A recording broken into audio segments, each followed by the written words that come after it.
What's going on, guys, and welcome back. As you see in the title, we are here to talk about what Polaris released for their 2023 lineup for this upcoming season. And we're up here at Southside Sales and Service, or Southside Polaris, which you guys, if you guys have been following along, you guys know that, this is my place. These are my people. And lucky enough, Bruce actually was able to go out west and actually ride everything a couple weeks ago. So he has some inside tips and some really, really good information for everyone to share with you. So if you guys saw the, announcement from Polaris, again, just a little bit ago, we have a couple new things. And probably the biggest thing, and what everyone is probably going to be super excited about, is a turbo trail sled. Turbo two-stroke trail sled, not a turbo four-stroke trail sled, but a two-stroke. So they took, the Boost idea that they put in the mountain sleds last year, and they have incorporated it into the trail sleds, which is, I'm super pumped about. I was really hoping for that. And we have an introduction of a four-stroke into the lineup. So that's also incredible for a lot of people. I am not the four-stroke guy, but it's really good for, a lot of people. A lot of people have been asking for that, so kudos to Polaris. But we are here with the one and only Bruce, and Bruce is going to tell us a little bit about what he saw and what he did and what we have out this year and what's going on. Well, it was definitely a good opportunity to go out and, finally ride some great snow and ride some really new, really good sleds. The Boost it definitely makes a difference. I mean, when you get on the gas with that, it doesn't like blow out the track when you take off. It takes off smooth, and then as you hit the gas further, it just yanks. And so you can get that in 129, 137, or 146 this year in the VR platform in 129 or 137, and Assault obviously in 146. Right. So it is not in an XCR. Not in an XCR. No, they feel that is still the terrain guy that wants to go beat up the stuff and the bumps and doesn't need a turbo. He wants power, but he doesn't need a turbo to do what he's doing. Mm-hmm. The 650, 850 platform with the XCR definitely works better for that. So I guess with that, there was, besides the Boost stuff, there was the new four-stroke, which is based on a Razor 1000 motor. So non-turbo 1000, about 100 horse motor. It is definitely that four-stroke person. It's super low engagement. I mean, you just touch the throttle and it's moving at 15 or 1600 RPMs.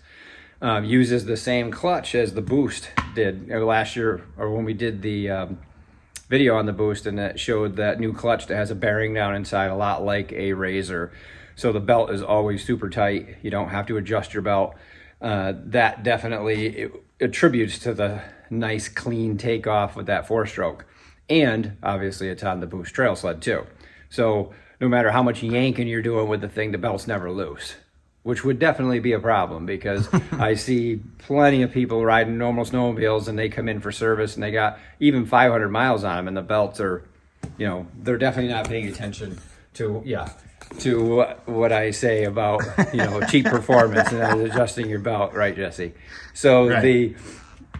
So with that, one of the reasons of putting it on there, one is inside the clutch, there's more room for bigger weights, which the four-stroke needs big weights, the turbo needs big weights, but it's also so that the belt is never loose. And, it's just next gen of stuff.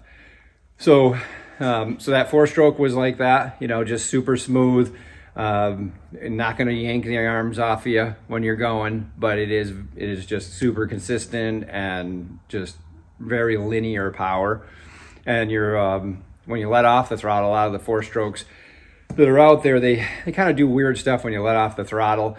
This didn't. It felt how the engine braking was and everything. It felt really good, felt real controllable, and then right back in the gas again, and it felt good. So some of the other things with that, and that is going to be that 137 platform and some 129 too. They're also going to offer that in a two-up seated Adventure, which is a really nice piece. Comes with the heavier springs, heavier valving, for carrying 2 people, and it has a 4-stroke in it, or a 650. But that's a really good combination. And then there's, last year Polaris went through all this new shock that they came out with, which is their own brand, just a monotube, easy but rebuildable, revalvable shock, and it comes on everything from a 550 up. Well, now they're building some that actually have 5 clicks, very similar to the 3 clicks on a Fox. But a little bit more spacing, because the Fox, as we talked about before, was where 1 to 2 was 20%, and then 3 was 80%. So it's like you never used 3. Mm-hmm. Well, this one here was much more, again, linear, and you could utilize things and feel the difference. So that's another, again, just kind of an upgrade and change, and coming out with their own stuff, probably so that hopefully they don't have to rely on supply chain delays or this or that, because obviously we were all involved in that this year. Mm-hmm. So with that. So, I mean, the big thing is, the boost. I think a lot of people are going to be, excited about that. What, insight can you give people? We're going to go over track options and everything with, what come in the boost. And, but Bruce you rode an Assault with one, correct? Yeah, I rode an Assault with a 2-inch track on it with a lot of snow, and that was great. I mean, it would carry those skis until you let off the gas. Yeah. And so that was a lot of fun. The other thing with a 129 or a 137, you can get they went all the way down to either a 1-inch track or the 1.352. Right, which are R-rated tracks. R-rated, right, because these things are fast. Top speed is faster, gets there faster, and is faster than anything anybody's ridden.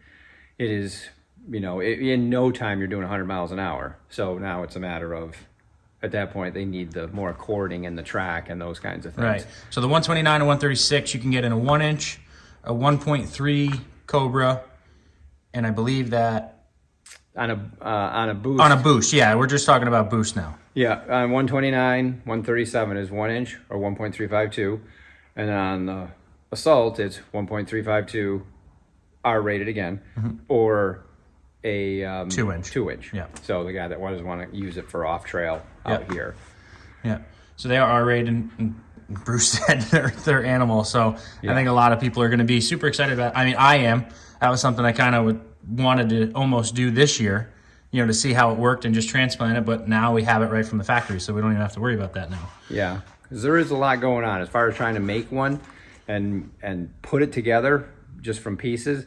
There is an awful lot of work that goes on of what they did to, between calibration, air box, because you're pressurizing that stuff and trying to make it so that it's, obviously it's got to be reliable. Right. And, over the years, plenty of guys have been doing them out west, but now, they need to make something reliable. Right. We have trail. a low elevation turbo trail sled. Right. And that runs on pump gas. Runs on pump gas. Yep. And I went from like 6,500 to 8,000 feet when I was out there.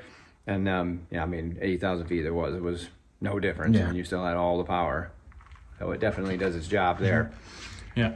So now obviously your 129, your 137, boosted trail sleds are still going to be the same rear suspension, which we have here. And you guys see a whole bunch of stuff here, which we're going to do a whole nother video on, like the the detail oriented changes that happen with the 23 lineup. So check back for another video of that, but that is what is going to be going on here. Right now we just want to talk about models, track options, stuff along those lines. Yeah. So they also got a lot of fill in with some, lesser expensive models, something that you don't need clicker shocks for. They've changed a few things here and there just to keep costs down for that entry level of somebody that wants to get into snowmobiling. They call them the SP models, which we've had for years, but now they've just broadened that between, making changes within it and also making it where you have rebuildable shocks and those kinds of things. So there's a whole broad range of that SP in different lengths. There's the broad range of XC, obviously, which we've had, which gives you the little, the Fox shock deal and a little bit better stuff. And then obviously VR1 or XCR. So you've got all these whole different families of sleds that are, like say good, better, best through the lineup of what you want to spend, but all platform based on what we deal with, which is Matrix. Yep.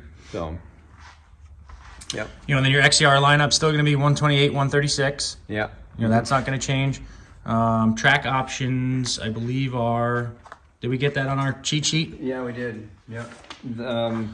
XCR is going to be 1.2, 1.25, 1.352, and 1.6 Cobra. Yeah. Yeah. So that's still going to be your options, which I believe were this year's options too. Yeah. So they stayed the same. Nothing's changed there. But yeah, guys, you know, Polaris definitely, you know, beat it out of the park. Bruce didn't get any time or anything on the mountain stuff, just because, you know, it's not necessarily his cup of tea, and we've talked about that before. So we're not going to go into touch base on them. But you know, aside from that, trail stuff, Yeah. rocking and rolling here. Yeah. Yeah. Definitely good stuff. Good changes.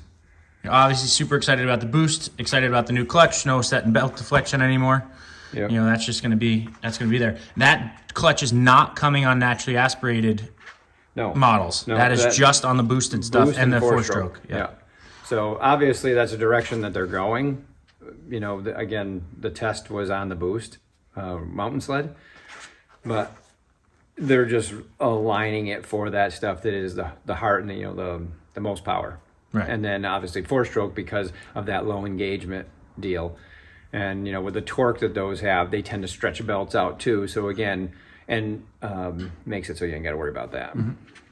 So super excited about it. You know, I think they really did a great job. I think they kind of touched on everything that, you know, everyone wanted or everyone was asking for.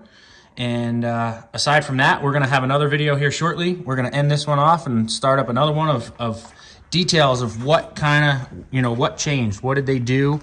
What do we have to look forward to in the suspension of next year? Bruce is, you know, obviously detail-oriented, as you guys know. Well, we both are, really, which is why we work well together. And so we're going to touch on all that. I didn't want to put it all in one because it's probably a ton of information. So that's going to do it for this video, guys.